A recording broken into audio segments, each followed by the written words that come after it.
Bab 73 Yana marah. Maafkan aku, ujar Alvaras saat mereka sudah di dalam kamar. Ia membalik tubuhnya, lalu menatap istrinya yang baru saja menutup pintu kamar itu rapat-rapat. Yana masih diam. Ia tidak menanggapi dua kata yang baru saja meluncur dari bibir Alvaras. Ia melanjutkan langkah kakinya menuju ranjang dan duduk di sana. Maaf jika membuatmu terluka, ucap Alvaras lagi. Yana masih diam. Ia naik ke atas ranjang dan berbaring di sana. Sini aku mau peluk, ucapnya sambil menepuk sisi ranjang yang kosong di sampingnya. Alvaras terkejut. Namun, ia tetap mengikuti kemauan istrinya naik ke atas ranjang. Lalu membawa tubuh Yana ke dalam pelukannya.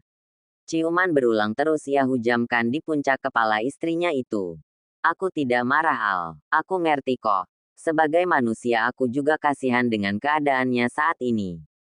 Tapi Al, benar kata Papa. Kamu tetap harus memprioritaskan aku dan bayi ini lebih dulu daripada apapun. Tentu saja, tidak ada yang lebih penting dari kalian berdua. Kamu dan anak kita adalah hal yang paling berharga dalam hidup aku saat ini. Yana semakin mengeratkan pelukannya di tubuh Alvaras. Aku takut terluka lagi Al. Gumamnya. Alvaras ikut mengeratkan pelukannya. Kumohon jangan ngomong seperti itu. Aku nggak sejauh itu kok. Maafkan aku jika sudah membuat perasaanmu tidak nyaman. Ucapnya lagi. Aku benar-benar takut kehilangan kamu Al. Karena jika kita pisah akan ada yang tertinggal di antara kita. Yaitu bayi ini. Berbeda setelah berpisah dari Reno dulu. Aku cepat melupakan lukaku. Karena memang tidak ada yang tertinggal di antara kami setelah ketukan palu hakim. Sudah jangan membahas ini lagi. Aku gak mau terjadi sesuatu padamu. Aku janji gak akan mencampuri apapun lagi terkait wanita itu. Percaya padaku. Tidak akan ada lagi selain kamu dan anak kita. Alvaras kembali mengecup kepala Yana berulang kali. Benar ya. Yana menjauhkan wajahnya. Ia menatap wajah tampan Alvaras. Menanti jawaban dari suaminya itu. Tentu saja. Kecupan kembali mendarat di bibir tipis Yana. Awas aja. Gak akan aku kasih izin kamu jenguk anakmu. Ancam Yana. Lalu kembali membenamkan wajahnya di dada bidang suaminya. Alvaras terbahak mendengar ancaman menakutkan dari istrinya. Masih lama ya keluarnya. Alvaras mengusap lembut perut Yana yang masih terlihat datar. Tentu saja. Ini belum 2 bulan berlalu. Jawab Yana. Sepertinya dia minta dijenguk lagi. Dia bosan. Hari ini sudah 2 kali kamu jengukin. 1 kali ya. Semalam itu lain lagi. Alvaras protes. Lupa pagi buta kamu minta lagi. Kapan sih kamu puas? Hampir setiap hari loh Al.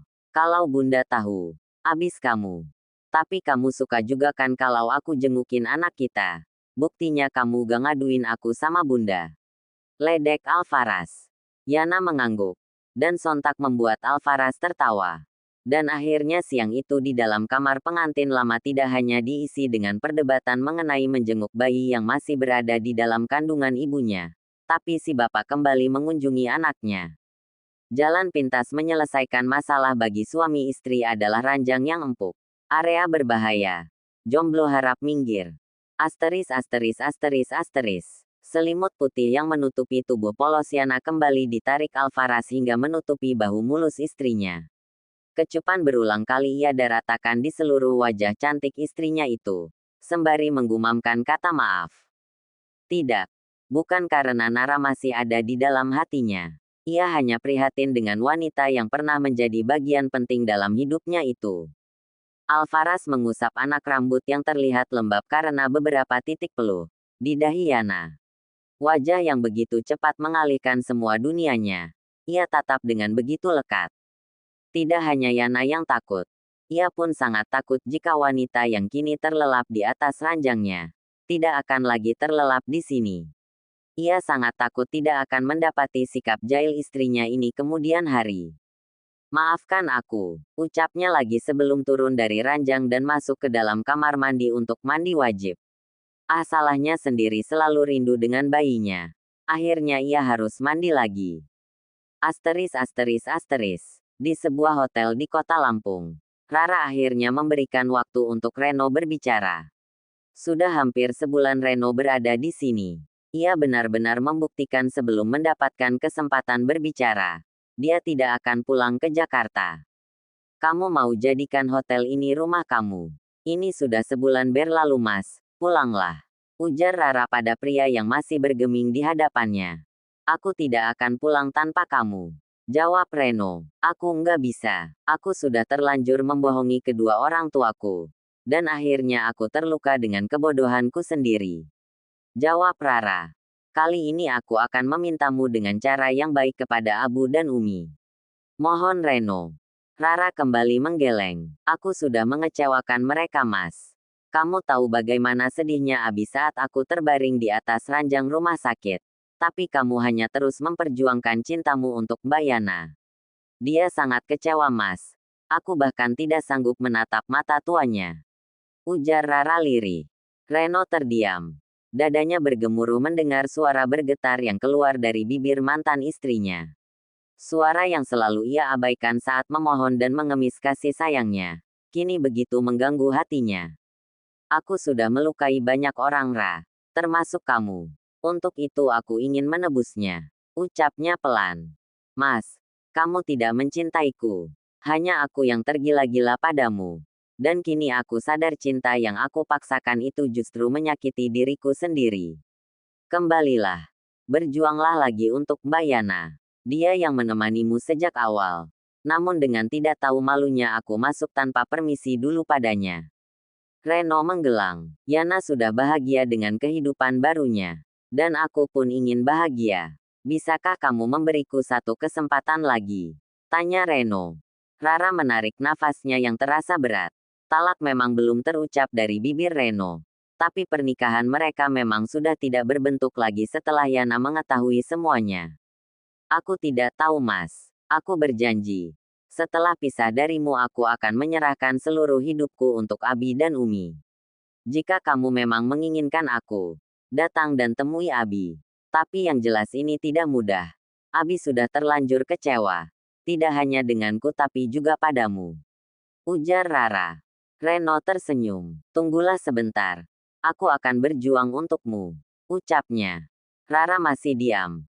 Tapi sejujurnya hatinya begitu bahagia mendengar kalimat yang terdengar penuh semangat dari bibir mantan suaminya ini. Bisakah aku menemui Abi malam ini? Tanya Reno. Sebaiknya jangan malam ini. Pulang dan temui mama kamu terlebih dahulu. Minta pendapat beliau soal ini. Aku tidak ingin yang terjadi terhadap Mbak Yana akan kembali terulang padaku. Mama tidak akan bisa mengaturku lagi. Aku akan menemui Abi dan Umi dulu. Baru setelah itu aku pulang dan menemui mama. Ujar Reno. Terserah padamu. Yang jelas segalanya tidak semudah dulu. Apapun jawaban Abi. Aku akan mengikutinya. Sudah cukup aku membohongi mereka hampir 2 tahun.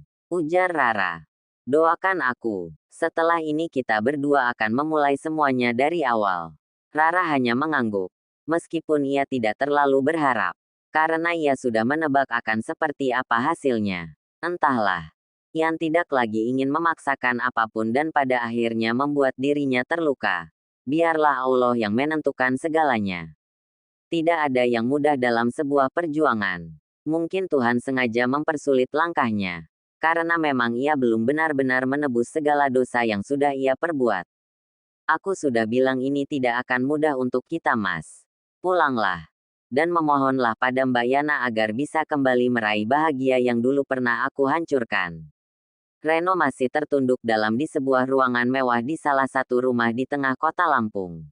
Rumah yang dulu beberapa kali ia datangi setelah menikah dengan Rara. Dulu, meskipun tidak disambut baik oleh kedua orang tua Rara, ia masih bisa masuk dan menginap di rumah ini. Namun, hari ini pemilik rumah langsung memintanya untuk pulang setelah semua yang ia inginkan ditolak tanpa basa-basi dari si pemilik rumah. Yana sudah menikah, dan hidup bahagia dengan orang yang jauh lebih baik dari aku. Jawabnya lirih. Rara terkejut mendengar kalimat yang baru saja meluncur dari bibir Reno. Aku melihat senyum yang dulu sempat ia berikan untukku saat bersama laki-laki itu. Jadi aku tidak lagi ingin memperumit keadaan. Sambung Reno lagi. Aku benar-benar sangat merasa bersalah dengan Mbak Yana. Aku pikir, dengan cintanya yang begitu besar untukmu, ia bisa menerima dengan ikhlas kehadiranku. Maafkan aku Mas, ucap Rara. Reno menggelang. Ini semua salahku. Dalam hal ini, bukan hanya dirimu yang bersalah, tapi juga aku. Aku menikahimu 2 tahun lalu dalam keadaan sadar. Berarti aku tahu jika yang aku lakukan itu akan menyakiti Yana. Namun, aku tetap melakukannya. Mungkin di lain waktu, aku akan datang mengunjunginya dan meminta maaf dengan benar. Mas pulanglah ke Jakarta. Aku tidak akan memberikan harapan. Tapi aku akan berusaha untuk berbicara dengan Abi setelah semuanya kembali tenang. Maafkan atas sikap Abi, ujar Rara. Beliau berhak marah padaku karena sudah melukai putrinya. Tidak apa-apa Ra, aku juga minta maaf padamu. Benar-benar minta maaf. Rara mengangguk dengan senyum terukir di wajah cantiknya. Keduanya beranjak dari sofa mewah yang ada di ruang tamu, lalu melangkah menuju pintu depan. Tolong antar Pak Reno ke airport ya Mal. Asisten yang sejak tadi belum beranjak pulang, dan memilih berdiam diri di dalam mobil menoleh, menatap 2 orang yang sudah berada di samping mobilnya. Baik Bu, jawab Akmal. Aku pergi Ra. Titipkan permohonan maafku pada Abi dan Umi ya. Rara mengangguk. Setelah mobil itu keluar dari pelataran rumah, Rara bergegas masuk untuk menemui Abi dan Uminya. Asteris asteris asteris. Ruang keluarga terasa begitu hangat dari biasanya. Setelah makan malam pasang suami istri Parubaya yang ikut makan malam bersama di rumah Geral, terus saja bercerita banyak hal dengan sangat bahagia. Masa kecil Geral yang terus saja membuat pria tampan itu cemberut, masih menjadi topik pembahasan di ruang makan. Ma, setelah menikah langsung jadi ya? Tanya Adelia menimpali.